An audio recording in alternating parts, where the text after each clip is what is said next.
अगर आप यूएफसी के फ़ैन हैं और अगर आप ट्विटर पे हैं तो आपको जॉन जोन्स और इज़राइल अडेसानिया को फॉलो करना चाहिए। जब से लास्ट यूएफसी इवेंट हुआ है तब से इज़राइल अडेसानिया और जॉन जोन्स लगातार ट्विटर वॉर में लगे हुए हैं। ये बात अब तक ठीक ठाक चल रही थी, जब तक जॉन जोन्स और अडेसानिया अपने अपने तरीके से एक दूसरे पे पंच कर रहे थे। इज़राइल ने अपना ट्विटर पेज पे जॉन जोन्स की फ़ोटो लगा रखी है और ऐसा दिखा रखा है कि वो अभी जैसे कि ड्रग्स करने वाले हैं। जॉन जोन्स ने ओपनली कई बार कहा है कि वो कोकीन यूज़ करते हैं और ये उस पर एक पंच था। अ, जोन्स ने इसराइल की एक फ़ाइट जिसमें वो हार गए थे, जिस टाइम वो किक बॉक्सिंग लड़ते थे, उसकी एक फ़ाइट का पिक्चर लेके यहाँ पे डाल रखा है। इसराइल अडेसानिया अब तक अनडिफीटेड हैं अपने एमएमए करियर में, लेकिन उनका किक बॉक्सिंग कैरियर है जहाँ पे उन्होंने शायद 80 से 90 फाइट लड़ी है। उनमें उनकी कुछ लॉसेस हैं और उनमें से कुछ लॉसेस हैं वो नॉकआउट लॉसेस हैं। ये बात तब तक ठीक चल रही थी जब तक वो एक दूसरे का रिकॉर्ड पे निशान लगा रहे थे, लेकिन बात काफ़ी आगे तब बढ़ गई जब उनके पेरेंट्स का नाम बीच में आ गया। इसराइल ने कहा कि उन्हें पता है कि उन्हें कैसे हराना है जॉन जोन्स को, और क्योंकि उनके फादर भी ये जानते हैं कैसे हराना है। तो जॉन जोन्स ने ऐसा कुछ कहा कि उनके फादर को पता है कि शायद तुम मुझसे हार जाओगे, इसलिए तुम्हें वो झूठा दिलासा दे रहे हैं। फिर इसराइल ने जॉन जोन्स की माँ के बारे में, मदर के बारे में, जिनकी लास्ट ईयर डेथ हो गई थी, उनके बारे में कहा कि शायद तुम्हारी माँ को भी तुम पे गर्व होता अगर तुम एक अच्छे इंसान होते। ये एक पंच था उनके out of the ring experience पे, जिसमें कई बार वो जेल जा चुके हैं because of drink and driving drugs cases के रिलेटेड। ये बात अब काफ़ी आगे बढ़ चुकी है और जब तक लास्ट वीडियो हमने बनाई थी उस टाइम मैं कह रहा था कि ये फ़ाइट अगले साल के मिड तक हो सकती है। इसराइल ने खुद कहा है कि 2021 के इंटरनेशनल फ़ाइट वीक, जो कि हमेशा जुलाई के आसपास होता है, वहाँ पे ये दोनों लड़ सकते हैं।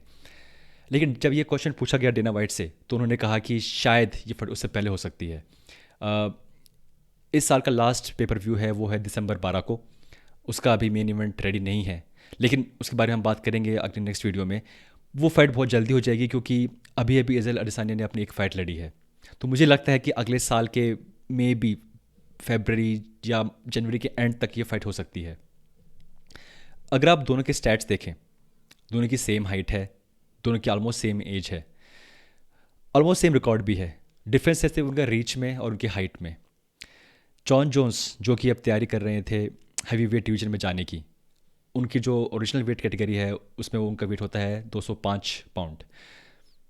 इज़राइल अडेसानिया जो कि अभी मिडिल वेट चैंपियन है, उनका वेट होता है 185 पाउंड्स। जब ये दोनों आपस में लड़ेंगे तो ये फाइट होगी लेट हैवी वेट कैटेगरी में, जो कि है 205 पाउंड। जॉन जोन्स को इस फाइट के लिए वेट करना पड़ेगा क्योंकि वो ऑलरेडी जब वो फाइट कैंप में नहीं होते उनका वेट 230 के आसपास होता है। उनके दूसरी तरफ देखें इज़राइल अडेसानिया, उनका वेट हमेशा 210-215 के आसपास होता है, तो उनके लिए बहुत इजी होता है वेट कट करना। सॉरी, उनका वेट होता है 205 के आसपास होता है, तो उनके लिए वेट करना इजी होता है 185 तक जाने के लिए। लेकिन जब ये फाइट होगी तो उनको कोई ज़रूरत नहीं होगी वेट कट करने की। ऐसा मैं इसलिए कह रहा हूँ क्योंकि जब भी ये फाइट होगी, ये होगी 205 यानी कि light weight heavy weight category में। जॉन जोन्स के पास साइज एडवांटेज होगी। जॉन जोन्स हालांकि वेट कट करते हैं, लेकिन फाइट डे के दिन उनका वेट वापस से 220-225 तक पहुंच जाता है। इसराइल, क्योंकि उनको वेट कट करने की जरूरत नहीं पड़ेगी, उनका वेट हमेशा 205-210 के आसपास रहेगा। जॉन जोन्स के पास होगी वेट एडवांटेज।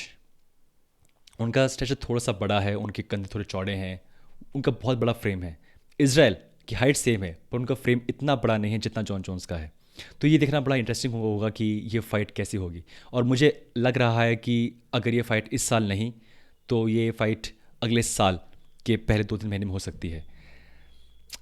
इस पर हम आगे बात करते रहेंगे दोस्तों, इस पर हम नज़र रखते रहेंगे। हो सकता है कि हमें अगले कुछ हफ्ते में कुछ न्यूज़ मिले, क्योंकि अब तक ऐसा कोई फ़ाइट बुक नहीं की है जॉन जोन्स के लिए भी, और कोई फ़ाइट अभी बुक नहीं की है इसराइल के लिए भी।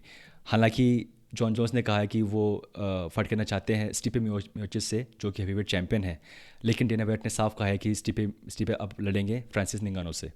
सो इस पर हम नज़र रखेंगे दोस्तों।